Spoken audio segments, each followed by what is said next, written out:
कि हमार जोगिया हो हमार जोगिया, हमार जोगिया हो हमार जोगिया, के डिम डिम डमरू बजावेला हमार जोगिया, डिम डिम डमरू बजावेला हमार जोगिया, ओ डिम डिम जावेला हमार जोगिया, डमरू बजावेला हमार जोगिया, हमार जोगिया हो हमार जोगिया, हमार जोगिया हो हमार जोगिया, डिम डिम डमरू बजावेला हमार जोगिया, डिम डिम डमरू बजावेला हमार जोगिया।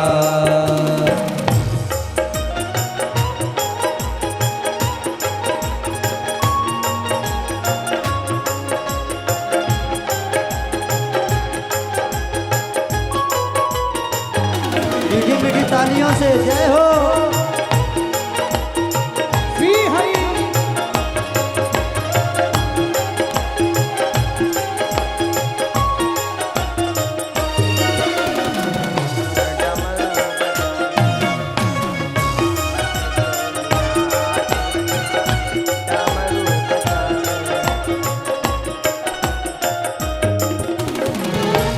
शीश गंगा जी के धार, शीश गंगा जी के धार सोहे चंद्रमा लीलार, सोहे चंद्रमा लीलार, शीश गंगा जी के धार सोहे चंद्रमा लीलार, गंगा जी के धार सोहे चंद्रमा लीलार, अंग भभूति रमावेला हमार जोगिया, अंग भभूति रमावेला हमार जोगिया, टिम टिम डमरू बजावेला हमार जोगिया, टिम टिम डमरू बजावेला हमार जोगिया।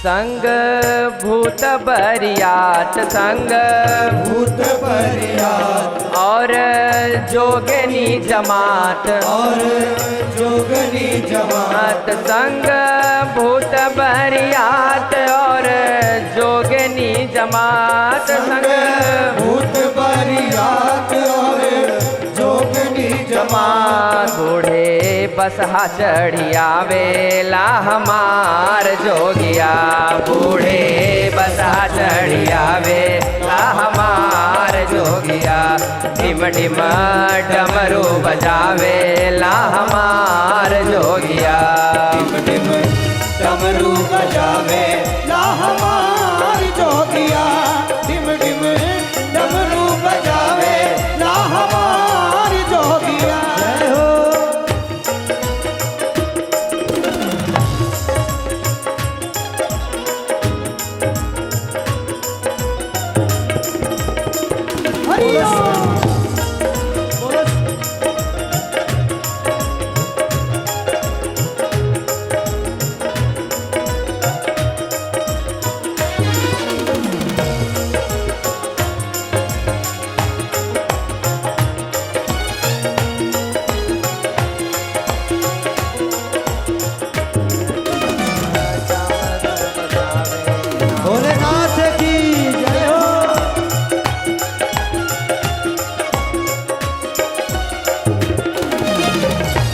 सब लोक के जो देवा, सब लोक के जो देवा, करे सारा जग सेवा, करे सारा जग सेवा। सब लोक के जो देवा, करे सारा जग सेवा, लोक के जो देवा, करे सारा जग सेवा, सारे जग कर सेवा, सारा जग कर सेवा। हरदम राम नाम गावेला हमार जोगिया, हरदम राम नाम गावेला हमार जोगिया, हरदम राम नाम गावेला हमार जोगिया।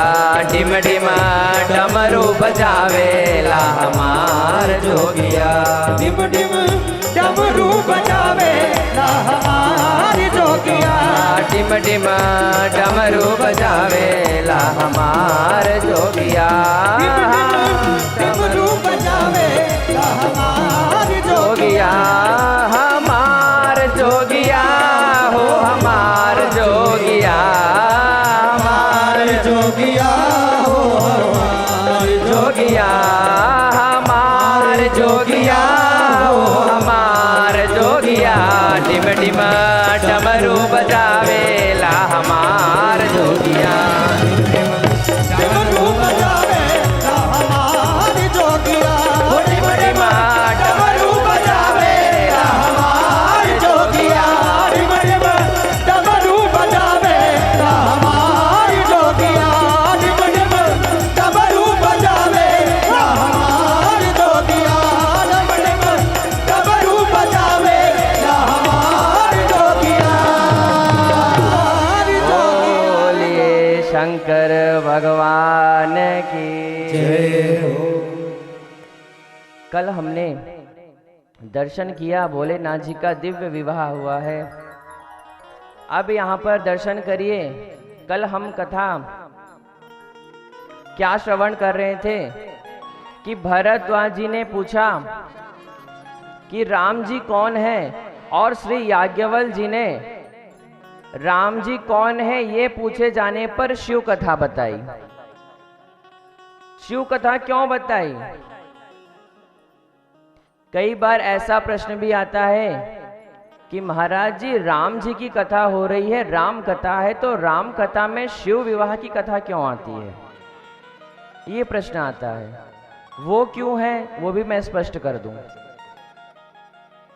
राम कथा सुनने के लिए राम कथा तभी प्रवाहित होगी जब श्रद्धा और विश्वास का मिलन होगा। इसलिए सर्वप्रथम भोलेनाथ जी और मां पार्वती का विवाह कराया गया, जो कि श्रद्धा और विश्वास के साक्षात स्वरूप हैं। और जब तक श्रद्धा और विश्वास का मिलन नहीं होगा तब तक राम कथा गंगा प्रवाहित नहीं होगी।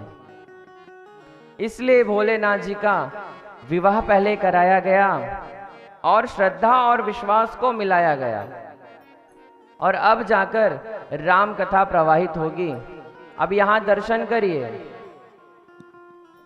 याज्ञवल्क्य जी ने शिव कथा सुना दी और भरद्वाज जी बैठकर एकदम मन लगाकर सुन रहे हैं। और शिव जी की कथा सुनकर भरद्वाज जी के मन में कि शंभु चरित सुनी सरस सुहावा, शंभु चरित सुनी सरस सुहावा, भरद्वाज मुनि अति सुख पावा, भरद्वाज मुनि अति सुख पावा, बहुलालसा कथा पर बाड़ी, बहुलालसा कथा पर बाड़ी, नयन ही नीर रोमावल झाड़ी, नयन ही नीर रोमावल झाड़ी, नयन ही नीर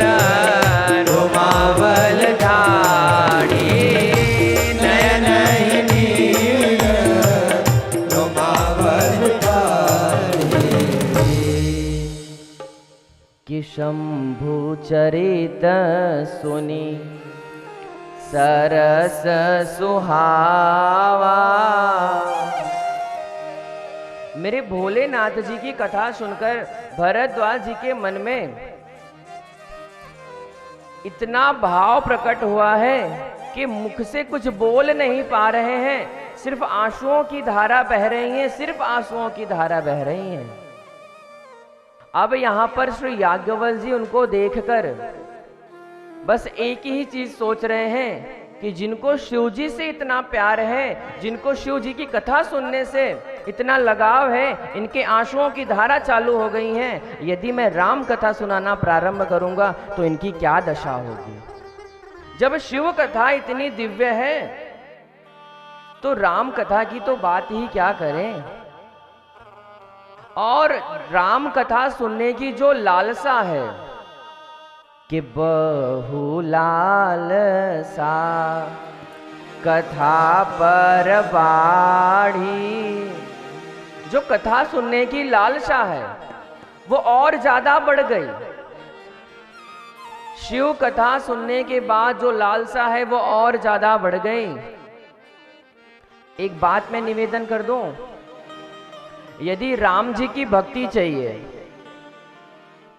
यदि आपको राम जी के शरणागत होना है तो पहले मेरे भोले भंडारी जी के पास जाना पड़ेगा, क्योंकि राम जी अपनी ओर से कुछ नहीं करते हैं। राम जी तो भोलेनाथ जी के कहने में है। इसलिए मेरा निवेदन है कि यदि राम जी को मनाना है, यदि राम जी की उपासना करनी है तो पहले भोले भंडारी जी के पास जाना चाहिए। और भोले भंडारी जी के पास यदि आप जाएंगे, पहले उनको यदि मना लिए तो राम जी की जो भक्ति है वो भोलेनाथ जी स्वयं आपको देंगे, कहीं जाना भी नहीं पड़ेगा। सिर्फ एक काम करना है, भोलेनाथ जी को मनाइए आप। और जिसने भोलेनाथ जी को मना लिया, भोलेनाथ जी तो स्वयं राम जी की भक्ति प्रदान करने के लिए ही तो बैठे हैं। और दर्शन करिए। इतना कहने के बाद श्री याज्ञवल्क्य जी ने कहा कि आपको तो यह लग रहा होगा कि मैंने तो पूछा है कि राम जी कौन है, और यहां पर मैंने तो शिव कथा सुना दी। आपको यह लग रहा होगा कि मैंने ठीक से सुना नहीं था, लेकिन ऐसा नहीं है। मैंने सब ठीक से सुना, लेकिन मैं जानना चाह रहा था कि आप सत्संगी हैं या नहीं, आप भजनानंदी हैं या नहीं। शिव कथा बताने के बाद आपके मन में क्या भाव आ रहा है, मुझे वो जानना था, इसलिए मैंने शिव कथा सुनाई। अभी एक बात मैं निवेदन करूं, यहां पर होर्डिंग लगा है, पोस्टर लगे हैं, बैनर लगे हैं कि श्री राम कथा होने वाली है, चल रही है। और यदि मैं यहां पर भागवत जी बांचने लगूं तो क्या बात बनेगी। या तो कहें श्री राम कथा की जगह मैं कोई जगत की चर्चा करने लगूं तो यहां पे कोई बैठेगा? कोई नहीं बैठेगा, बस पंडाल वाले भैया खड़े रहेंगे, कब उखाड़ के लेके जाऊं। तो यहां पर भी दर्शन करिए। लेकिन भरद्वाज जी तो बैठकर वहां पर शिव कथा सुन रहे हैं, और भक्त की यही सार्थकता है, भक्त की यही पहचान है कि यदि कोई ऋषिगण, कोई संत किन्हीं भी कथा को बताए, किन्हीं भगवान की कथा को बताए, तो मन लगाकर सुनना चाहिए। कहीं ना कहीं से आपके इष्ट वहां आ ही जाएंगे। यदि एक जन को मना ले हम, तो जितने देवी देवता हैं सब स्वयं चले आएंगे। सिर्फ एक को मनाना है। लेकिन आज की स्थिति क्या है इस कलयुग में, हम मंदिरों में जाते हैं, भर भर कर लोटा जल चढ़ाते हैं शंकर जी पर। ये खास तौर पर ये युवा पीढ़ी है, उनके लिए है। शिवरात्रि आएगी, सावन आएगा तो भोलेनाथ जी पर दूर दूर तक जाएंगे जल चढ़ाने। और जो घर में माता पिता बैठे हैं, उन्होंने यदि एक गिलास जल मांग लिया तो पता नहीं कौन सा पहाड़ टूट पड़ता है। और भोलेनाथ जी को भर भर कर चढ़ाएंगे। आसपास के मंदिरों में तो जाना ही नहीं चाहते। कहीं दूर होगा तो अपने फ्रेंड को इकट्ठा करेंगे, अपने मित्रों को इकट्ठा करेंगे और दूर दूर जल चढ़ाने जाते हैं। तो क्या ये करना सही है? लेकिन आज इस कलयुग में क्या विडंबना बनी है कि हम बिना बोलने वाले भगवान की पूजा करते हैं। और मैं एक बात निवेदन कर दूं, यदि इस कलयुग में, इस विश्व में, संसार में यदि कोई भगवान है और जो बोलते भी हैं, तो वो हमारे माता पिता हैं। मंदिर में हम क्यों जाते हैं?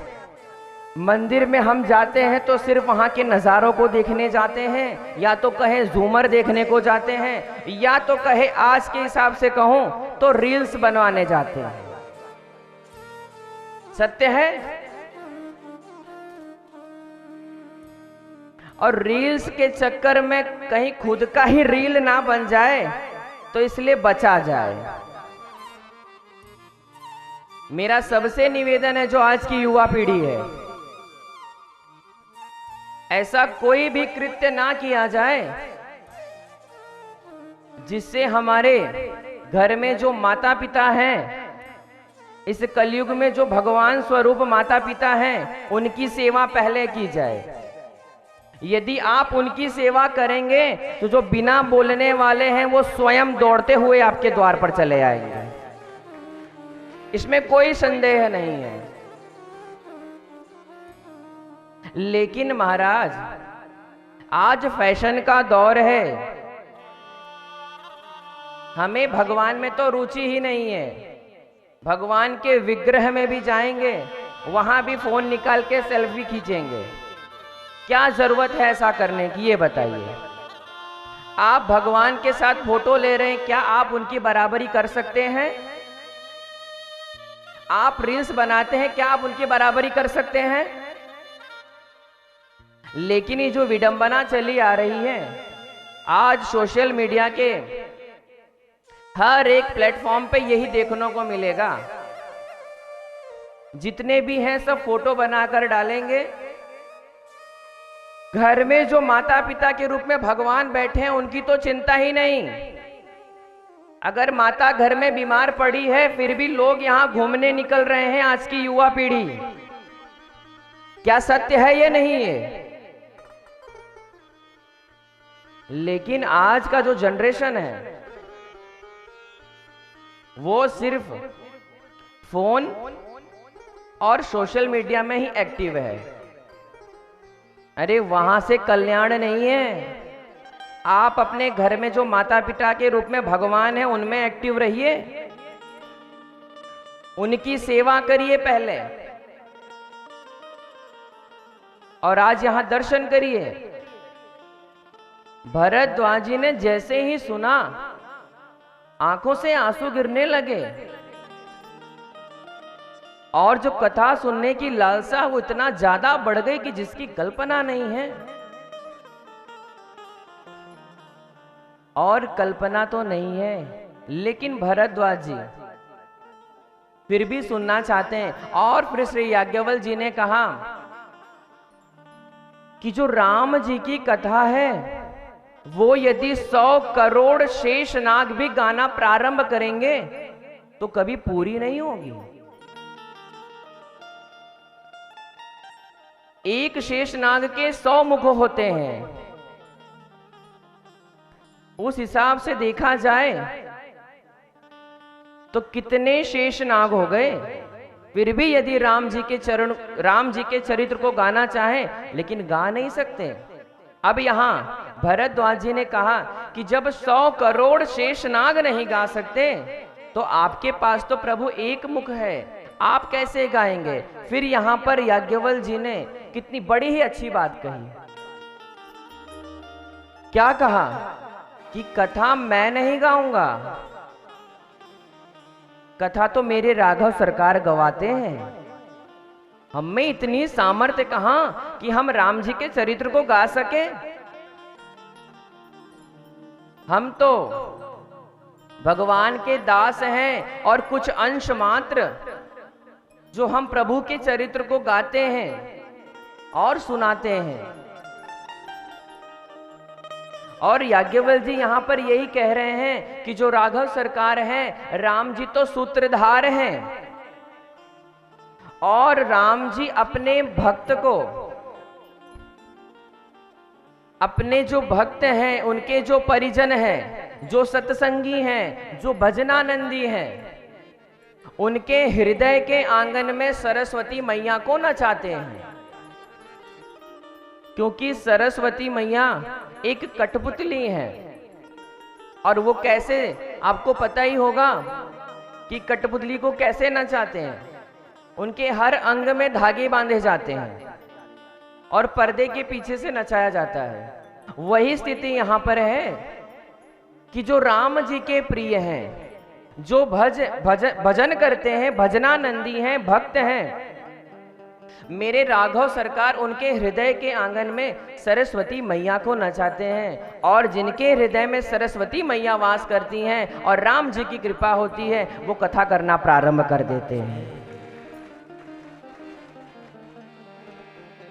और यहां याज्ञवल्क्य जी ने भी यही कहा है कि हम कुछ नहीं करते हैं, जो कुछ है वो सब राघव सरकार ही करवाते हैं। लेकिन आज की क्या स्थिति है, हम सिर्फ एक भ्रम में जी रहे हैं। कथा कौन सुन रहा है? मैं सुन रहा हूं। कथा कौन बोल रहा है? मैं बोल रहा हूं। ये जो मैं शब्द है ना, ये जो मैं शब्द है, ये खतरे की घंटी है। हम हर बार क्या कहते हैं, ये कार्य मैंने किया, ये चीज मैंने की। क्या आप में सामर्थ्य है इस मैं शब्द से बचा जाए? ये जो मैं शब्द है वो विनाशकारी है। और यहां याज्ञवल्क्य जी यही समझा रहे हैं कि जो मैं करता है, जो मैं करता है, वो सदैव कट जाता है। इसलिए याद रहे कि आप अपनी उपलब्धियों को बांटने का स्वभाव बनाइएगा। किसी भी कार्य को आप करिए तो ये मत कहिए कि ये कार्य मैंने किया है। आप कुछ भी करिए, क्योंकि ये जो मैं शब्द है हमेशा लोगों को विनाश की ओर ले जाता है। क्योंकि हम कुछ करते ही नहीं है। ये जो तन है, ये जो शरीर है, क्या ये हमारा है? अभी इस तन से यदि आत्मा निकल जाए तो क्या आप खड़े रहेंगे? और आत्मा में ही तो परमात्मा वास करते हैं। तो हर जीव में परमात्मा वास है, हर जीव में परमात्मा वास कर रहे हैं। इस भ्रम में मत रहिएगा कि ये कार्य मैं कर रहा हूं। किसी साधक ने भी गाया है कि मैं नहीं, मेरा नहीं, मैं नहीं, मेरा नहीं, ये तन किसी का है दिया। मैं नहीं, मेरा नहीं, ये तन किसी का है दिया। मैं नहीं, मेरा नहीं, ये तन किसी का है दिया। मैं नहीं, मेरा नहीं, ये तन किसी का है दिया। मैं नहीं, मेरा नहीं, ये तन किसी का है दिया।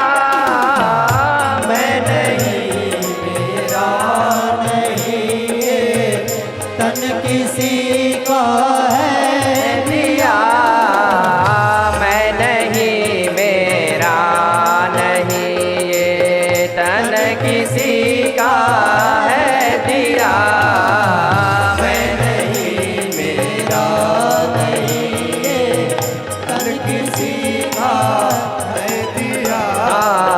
मैं नहीं मेरा नहीं ये तन किसी का है दिया।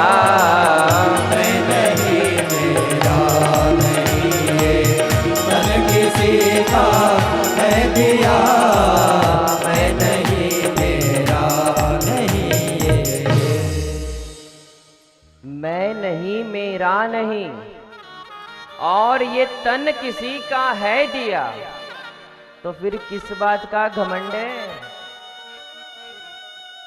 क्यों मैं करना? लेकिन आज हर मनुष्य इसी मैं के चक्कर में फंसा पड़ा है और अपनी विनाश की ओर जा रहा है। अब यहां भरद्वाज जी ने जब प्रश्न किया है और श्री याज्ञवल्क्य जी ने बताया है कि हम तो बस दास हैं, भक्त हैं, जितना राघव सरकार कहते हैं उतना हम गा देते हैं। और यहाँ पर श्री याज्ञवल्क्य जी अब प्रारंभ करते हैं और कथा को कर्मकांड घाट से ले चलते हैं ज्ञान घाट पर, कैलाश पर। और बाबा कहते हैं कि परम रम्य गिरि वर कैलासु, परम रम्य गिरि वर कैलासु, सदा जहाँ शिव उमा निवासु, सदा जहाँ शिव उमा निवासु। तेहि गिरि पर बट विटप विशाला, तेहि गिरि पर बट विटप विशाला। निज नूतन सुंदर सब काला, निज नूतन सुंदर सब काला। एक बार ते तर प्रभु गयऊ, एक बार तर प्रभु गयऊ। तारो विलो की ओर अति सुख भयऊ, तारो विलो की ओर अति सुख भयऊ। तारो विलो की ओर अति सुख भयऊ। तारो बिनो की ओर अति सुख भयऊ। निज कर डासी नागरी पुछाला, निज कर दासी नागरी पुछाला। निज कर डासी नागरी पुछाला।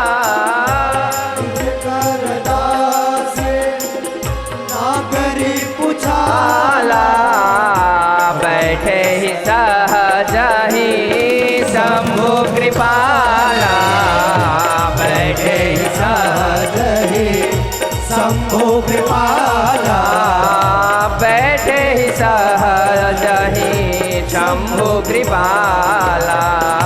बैठे सहज ही शंभु कृपाला। बैठे सहज ही शंभु कृपाला।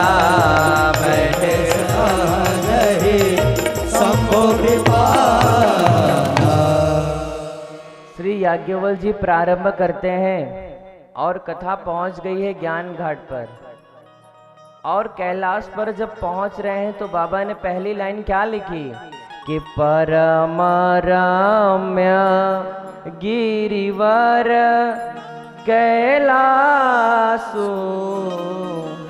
और क्या लिखा कि सदा जहाँ शिव उमा निवासु।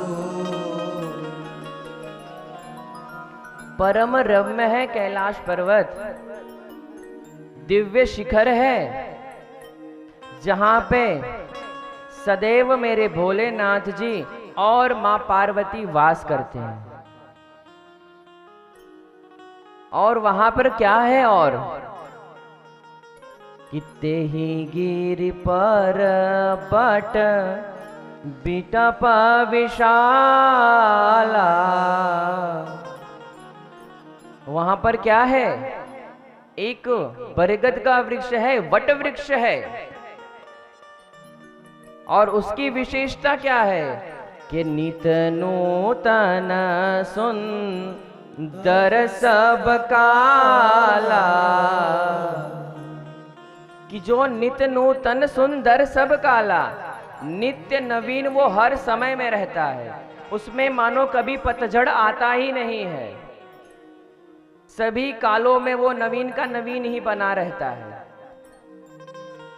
और उसी वृक्ष के नीचे एक बार भोलेनाथ जी गए हैं और वृक्ष को देखते हैं, और देखने के बाद निज कर डासी नागरी पुछाला।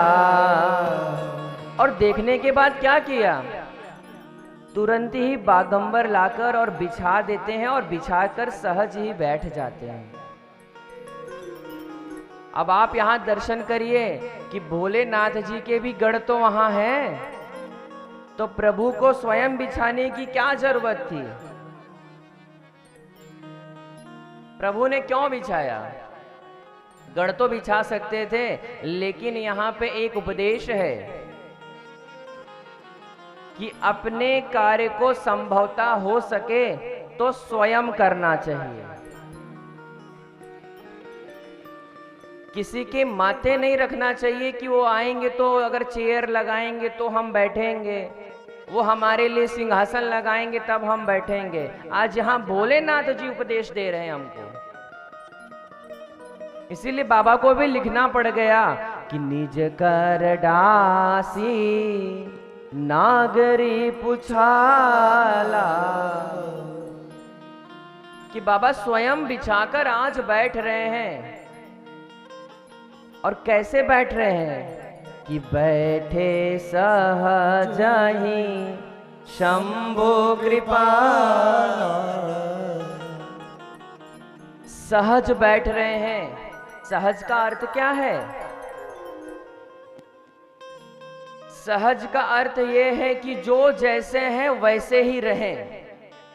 और आज भोलेनाथ जी सहज बैठ रहे हैं। सहज बैठने का अर्थ है कि जैसे भोलेनाथ हैं, जिस परिवेश में है, जिस रंग रोगन में है, जिस स्थिति में है, जिस परिस्थिति में है, वैसे ही जाकर भोलेनाथ जी बैठ रहे हैं। लेकिन आज की स्थिति क्या है?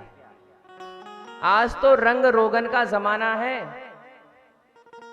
आज कोई सहज है ही नहीं। किसी को कुछ चाहिए, किसी को कुछ चाहिए। इन केस ऐसा हो जाता है, यदि किसी के सर पर यदि बाल नहीं है तो विक लगा लेते हैं। और यदि किसी बारात में गए, तेज आंधी आ जाए,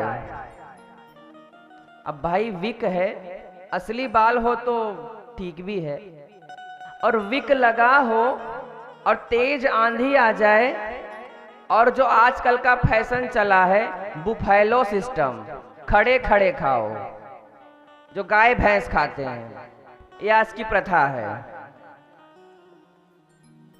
आज से कुछ साल पहले जाओ तो कैसे भोजन कराते थे लोग? वो हमारी संस्कृति थी कि हम जमीन पर बैठकर भोजन पत्तल में करते थे। और आज की स्थिति क्या है? सब बुफेलो सिस्टम चालू है। लेके पत्तल खड़े रहेंगे, उनके वहां जाएंगे, उनके वहां जाएंगे, जितना रहेगा सब अब खड़े खड़े खाएंगे। ये परंपरा चल गई है, कुछ है नहीं। अपनी संस्कृति को हम स्वयं ही हटा रहे हैं, उसके जिम्मेदार भी हम स्वयं हैं। यदि हम ये चीज ना करें, देखा देखी, तो क्या यह प्रचलित होगा?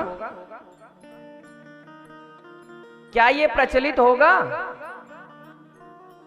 तो जितना सहज आप रहेंगे उतना आपके लिए उत्तम है। अब मानो आंधी आ रही है, एक हाथ में पत्तल है और एक हाथ से खा रहे हैं, और वहां पे विक भी लगा है। अब वो बाल संभाले कि पत्तल? बाल संभालने के चक्कर में बारों में लग जाएगा, अब पत्तलों गिर जाएगी। तो कहने का तात्पर्य है, जितना आप सहज रहेंगे, जैसे हैं आप वैसे रहिए। जितना बनावटी बनेंगे आपके लिए ही खतरा बढ़ेगा। इसलिए मेरा निवेदन है कि एकदम सहज हो जाइए, जो हो जैसे हो वैसे ही रहिए। कोई रंग रोगन नहीं, कोई चमक नहीं, कोई कुछ नहीं, कोई बनावटी नहीं, जैसे आप हैं वैसे रहिए। और मेरे राघव सरकार को भी वही पसंद है। जितने आप सहज रहेंगे मेरे राघव सरकार के, उतना आप करीब होते चले जाएंगे। क्योंकि रंग रोगन जब हम करते हैं तो हमें यह डर रहता है कि कहीं ये चीज ना निकल जाए, कहीं ऐसा ना हो कि हमने जो मुंह पे पोता हुआ है वो छूट जाए और असली चेहरा आ जाए करिया करिया। तो इस बात का भी डर रहता है। तो कथा तो नहीं सुन पाएंगे, वो अपने रंग रोगन में ही सेट करने में ही लगे रहते हैं।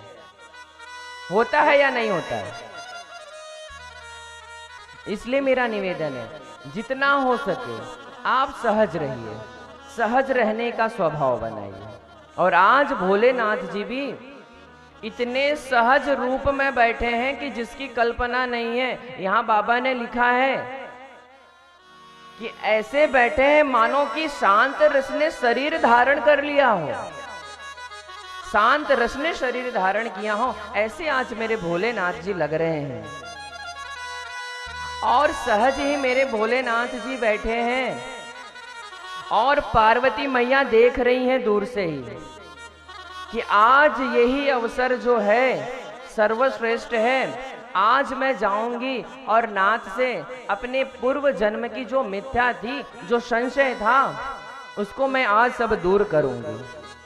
और वहीं से खड़े होकर पार्वती मैया देखती हैं कि भोलेनाथ जी सहज बैठे हैं। तुरंत पार्वती मैया वहां से दौड़ पड़ती हैं कि पार्वती भल अवसर जानी, पार्वती भल अवसर जानी, कई शंभु पही मातु भवानी, कई शंभु पही मातु भवानी, जानी प्रिया आदर अति कीन्हा, जानी प्रिया आवत अति कीन्हा, बाम भाग आसन हर दीन्हा, बाम भाग आसन हर दीन्हा, बाम भाग आसन हर दीन्हा, बाम भाग आसन हर दीन्हा। पार्वती मैया को लगा कि यही अवसर सर्वश्रेष्ठ है। अब इससे अच्छा अवसर मुझे नहीं मिलेगा अपनी मिथ्या को दूर करने का, अपने संशय को दूर करने का। और आज पार्वती मैया दौड़कर गई हैं और भोलेनाथ जी के पास जैसे गई हैं, मेरे भोलेनाथ जी प्रिया मानकर प्रेम पूर्वक अपने वाम भाग में आसन देते हैं। और हमने कल श्रवण किया था कि सती मैया को जब त्यागा था तो भोलेनाथ जी ने सन्मुख बैठाया था, अपने सामने बैठाया था। लेकिन आज पार्वती मैया को भोलेनाथ जी वाम भाग आसन हर दीन्हा, आज वाम भाग में बैठा रही हैं। और माँ पार्वती आज वाम भाग में बैठ गई हैं। इतने सुशोभित लग रहे हैं, इतने सुंदर लग रहे हैं कि जिसकी कल्पना नहीं है। और आज जब भोलेनाथ जी को देखती है मैया कि बड़े ही सहज रूप में बैठे हैं, तो पार्वती मैया तुरंत बैठ जाती हैं और मन में विचार करती हैं कि मैं कैसे प्रश्न करूं। और तब तक भोलेनाथ जी कह देते हैं कि देवी आप कुछ पूछना चाहती हैं क्या? कोई संशय है, कोई मिथ्या है, आप कुछ जानना चाह रही, मुझे ऐसा प्रतीत हो रहा है। और फिर पार्वती मैया सब बताने लगती हैं कि हाँ नाथ, जो मेरे पूर्व जन्म में मेरे अंदर संशय था, जो मेरी मिथ्या बनी थी और मैंने संदेह किया था और राम जी पर विश्वास नहीं किया, आपने बार बार कहा कि वो कोई जीव नहीं है, जगदीश हैं, फिर भी मैंने नहीं माना। वो परम ब्रह्म है, परमात्मा है, लेकिन मैंने नहीं माना और पूर्व जन्म में मुझे अपने शरीर को त्यागना पड़ा। लेकिन प्रभु, इस बार मैं संदेह नहीं कर रही हूं, मैं अपने संशय, मैं अपने मिथ्या को दूर करने आई हूं। मैं संदेह नहीं कर रही हूं, लेकिन आप मुझे बताने की कृपा करें कि परम ब्रह्म परमात्मा अवतार कैसे लिए, उनके अवतार की कथा बताइए। राजा दशरथ जी के यहाँ आंगन में खेल रहे हैं परम ब्रह्म, वो कथा को बताइए, बाल लीलाओं को बताइए, विवाह प्रसंगों को बताइए नाथ, कि जानकी जी से कैसे विवाह हुआ है, विवाह के पश्चात वन गमन, राज तिलक होने वाला था, राजा बनते बनते वनवासी कैसे बन गए, प्रभु ये भी बताइएगा। और पुनः रावण से जो युद्ध हुआ है वो भी कथा बताइएगा। पुनः जब वहां सर लौट कर आते हैं तो पुनः जब राज्य तिलक होता है वह भी कथा सुनाइएगा। और प्रभु,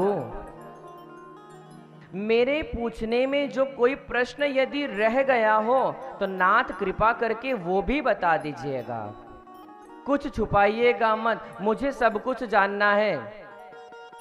आज मैं सब जानना चाहता हूं और सब बताने वाले हैं आज भोलेनाथ। पार्वती मैया के मन में बस एक ही प्रश्न है कि किसी प्रकार से नाथ आज बताएं और मेरी मिथ्या दूर हो जाए। अब यहां पर दर्शन करिए, भोलेनाथ जी सहज बैठे हैं और यहां पार्वती मैया भी। अब जैसे ही पार्वती मैया ने जो प्रश्नों को पूछा है और भोलेनाथ जी तुरंत ही ध्यान में चले गए। अब यहां दर्शन करिए, जब भोलेनाथ जी ध्यान में जाते हैं तो जल्दी वापस नहीं आते, और आज फिर यहां ध्यान में गए हैं और ध्यान में जाते ही भोलेनाथ जी ने क्या देखा है कि हरहि राम चरित सब आए, हरहि राम चरित सब आए, हरहि राम चरित सब आए, हरहि राम चरित सब आए। प्रेम पुलक लोचन जल छाए, प्रेम पुलक लोचन जल छाए, प्रेम पुलक लोचन जल छाए, प्रेम पुलक लोचन जल छाए। जैसे ही मां पार्वती ने प्रश्नों को पूछा है और तुरंत ही भोलेनाथ जी के हृदय में राम जी के पूरे चरित्र आ जाते हैं, राम जी स्वयं दिखाई देने लगते हैं। और जब जैसे ही राम जी के चरित्र आते हैं तो बाबा ने यहाँ क्या लिखा है कि प्रेम पुलक लोचन जल छाए। तुरंत ही जैसे ही राम जी का जब चरित्र आया है तुरंत ही रोम रोम पुलकित हो गया और नैनों में जल भर आया। और जल भर आया, बस एक ही बात सोच रहे हैं कि यदि मैं ध्यान में रहूंगा तो देवी की मिथ्या को कौन मिटाएगा। जो देवी ने प्रश्न किया है उस प्रश्नों का जो उत्तर है वो कैसे मिलेगा। और यदि मैं ध्यान में रहूंगा तो सिर्फ और सिर्फ मुझे सुख मिलेगा। और यदि मैंने कथा को प्रारंभ किया और पार्वती को मैं बताऊंगा तो सिर्फ पार्वती मैया ही नहीं, अभी तो सब जगह ये जाएगी। इसलिए भोलेनाथ जी ने अपने ध्यान को त्यागा है और अपने ध्यान को त्याग कर बाहर आ रहे हैं। क्यों आ रहे हैं? ताकि लोगों का कल्याण हो सके, इस जगत का कल्याण हो सके। और इतना ही नहीं, भोलेनाथ जी को यह भी पता था कि जो आज मैं पार्वती को कथा सुनाऊंगा वही कथा एक दिन पांडेसरा के इस मंडप में भी आएगी। इसलिए बाबा को ध्यान से बाहर आना पड़ा। और बाबा ध्यान से आते ही तुरंत मंगलाचरण शुरू करते हैं। जिस प्रकार हमने कथा महिमा को श्रवण किया है, मंगलाचरणों को किया है, वही मेरे भोलेनाथ जी भी प्रारंभ करते हैं कि मंगल भवन अमंगल हारी, अमंगल भवन अमंगल हारी, प्रभु सुदशरथ अजिर बिहारी, प्रभु सुदशरथ अजिर बिहारी, बंदहु बाल रूप सोई रामो, बंदहु बाल रूप सोई रामो, सब सिद्ध सुलभ जपत जिस नाम, सब सिद्ध सुलभ जिस नामो, सब सिद्ध सुलभ जपत जिस नामो, सब सिद्ध सुलभ जपत जिस नामो। अब यहाँ दर्शन करिए। मंगलाचरण भोलेनाथ जी प्रारंभ करते हैं और जैसे ही मंगलाचरण प्रारंभ किया है, मंगलाचरण पूरा हुआ नहीं, उससे पहले ही भोलेनाथ जी ने तुरंत मैया को धन्यवाद दिया कि धन्य धन्य गिरिराज कुमारी, धन्य धन्य गिरिराज कुमारी, धन्य धन्य गिरिराज कुमारी, धन्य धन्य गिरिराज कुमारी, तुम समान नहीं को उपकारी, तुम समान नहीं को उपकारी। और क्यों धन्यवाद किया वो भी दर्शन करते रहिए। भोलेनाथ जी ने तुरंत धन्यवाद किया। अब देवी ने प्रश्न किया है कि प्रभु आप मुझे धन्यवाद क्यों दे रहे हैं, तो बाबा को भी कहना पड़ा।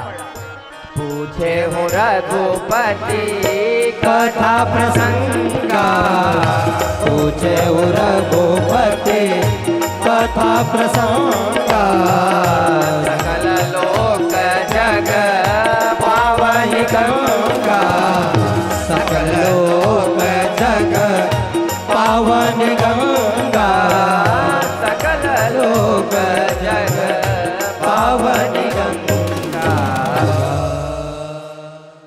तुरंत धन्यवाद किया है कि धन्य धन्य गिरि राजकुमारी। तुरंत धन्यवाद दिया। और यहाँ दर्शन करिए, पार्वती मैया को अकेले ही धन्यवाद नहीं किया है बाबा ने,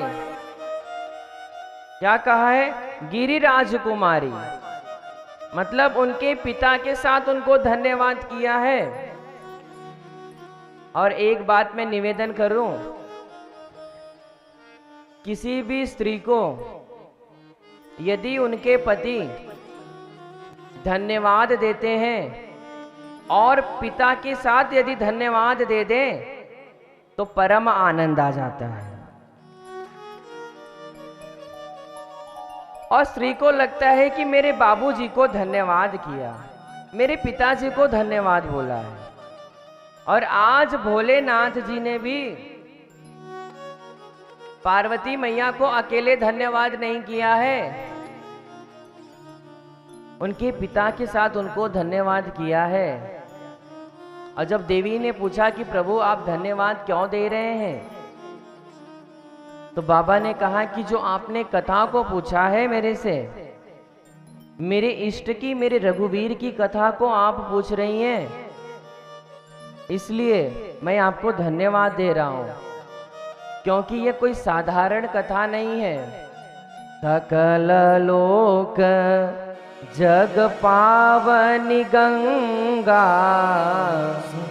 इस कलयुग में, ये जो कलयुग है, इस कलयुग में राम कथा मां गंगा के समान है। लोक का कल्याण करेंगी, ये गंगा मैया के समान है। इस कलयुग में एक गंगा मैया तो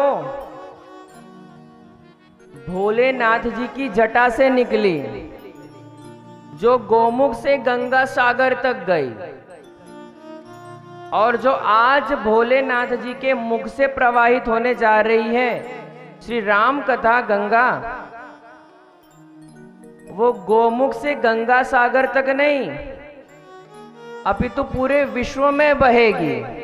और वही गंगा बहते बहते आज पांडेसरा के इस पंडाल में आ गई। जय।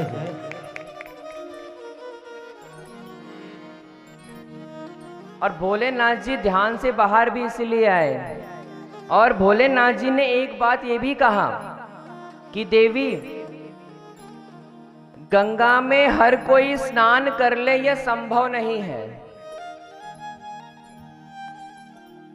गंगा में हर कोई स्नान करे यह संभव नहीं है। और यहां प्रमाण भी आप देख लो, राम कथा गंगा प्रवाहित हो रही है, लेकिन क्या इस एरिया में इतने लोग हैं? आप सब तो बड़भागी हैं कि राम कथा गंगा में आप स्वयं गोता लगाने चले आए। ये मेरे बाबा की कृपा है। यदि भोले भंडारी जी अपने मुख से श्री राम कथा को प्रवाहित ना करते तो क्या आज हम सब यहां बैठते? नहीं बैठते। और दर्शन करिए, भोलेनाथ जी ने कहा कि देवी, गंगा जी में हर कोई स्नान नहीं कर सकता है।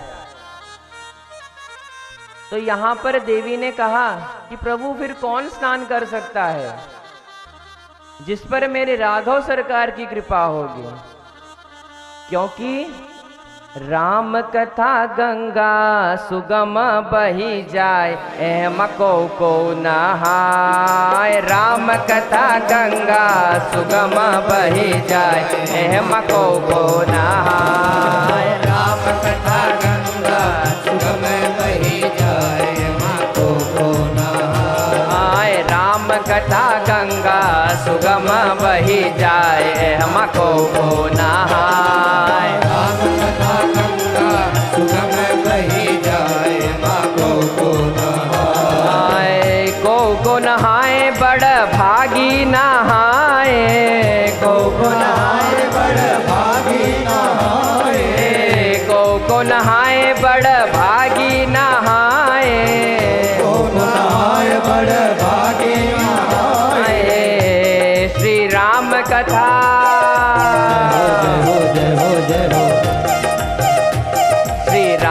कथा गंगा सुगम बही जाए हमको को नहाए। राम कथा गंगा सुगम बही जाए माको को नहाए। राम कथा गंगा सुगम बही जाए हमको को नहाए। राम कथा गंगा सुगम बही जाए माको को नहाए। जय हो।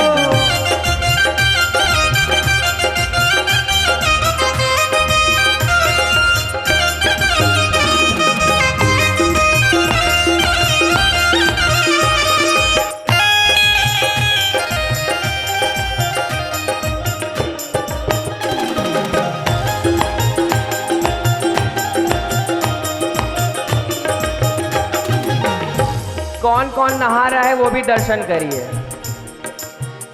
अब कौन नहा रहा है ये तो नहीं पता, लेकिन इस पंडाल में सिर्फ 2 लोग नहाना जानते हैं। 2 ही लोग गोता लगा रहे हैं यहाँ पर, और किसी को लगता है गंगा मैया में स्नान करना ही नहीं है।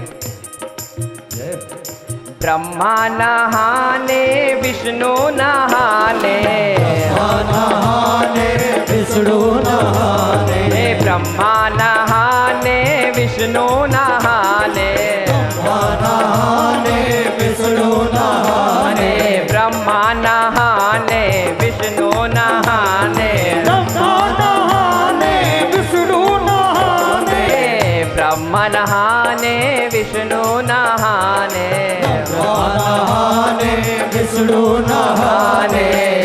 भोले बाबा भोले बाबा नहाए अपन डमरू बजाए हमको को नहाए। भोले बाबा नहाए अपन डमरू बजाए माको को नहाए। राम कथा गंगा सुगम बही जाए हमको को नहाए। राम कथा गंगा सुगम बही जाए माको को नहाए। जय हो।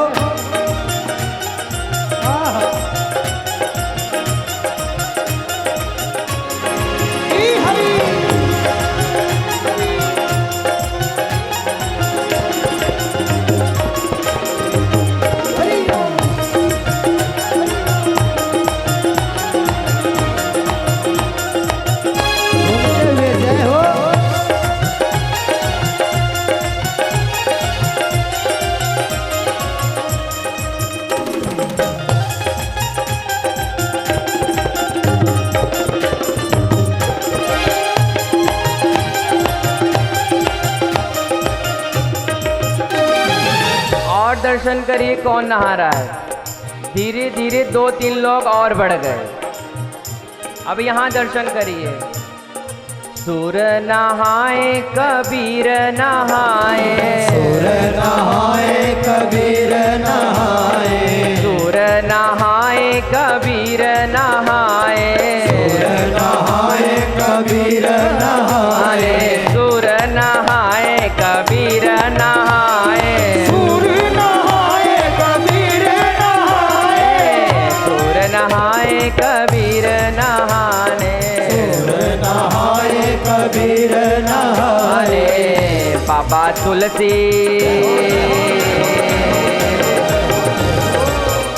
बाबा तुलसी नहाए राम कथा सुनाए मको को नहाए। बाबा तुलसी नहाए राम कथा सुनाए माको को नहाए। राम कथा गंगा सुगम बही जाए मको को नहाए। राम कथा गंगा सुगम बही जाए माको को नहाए। जय हो।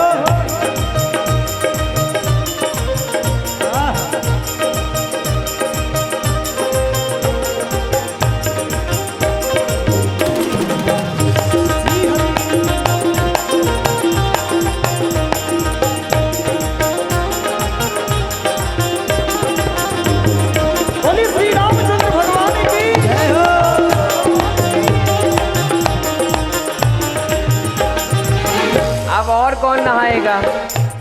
अभी धीरे धीरे करते और 5-6 लोग हो गए। अभी भी पूरे लोग नहीं नहा रहे हैं। इस तरफ वाले तो कुछ हैं भी, इस तरफ तो बिल्कुल नहीं है। दर्शन करिए। क्या बैठे बैठे भी स्नान होता है क्या गंगा जी में? अब यहाँ दर्शन करिए और कौन कौन नहा रहा है। वक्ता नहाने साथी नहाने, नहाने साधु नहाने, वक्ता नहाने साथी नहाने, वक्ता नहाने साधु नहाने, साथी नहाने श्रोता नहाने, साथी नहाने श्रोता नहाने, वक्ता नहाने साथी नहाने, वक्ता नहाने श्रोती नहाने। अरे श्रोता श्रोता नहाए भक्ति गीत गाय गाय एहमा को नहा, श्रोता नहाए माँ भक्ति गीत गाय माँ को नहाए। राम कथा गंगा सुगम बही जाए एहमा को नहाए। राम कथा सुगम बही जाए माँ को नहाए। कोई नहाए माँ कोई नहाए, को नहाए माँ को नहाए, को नहाए बड़ भागी नहाए, को नहाए बड़े भागी नहाए। श्री राम कथा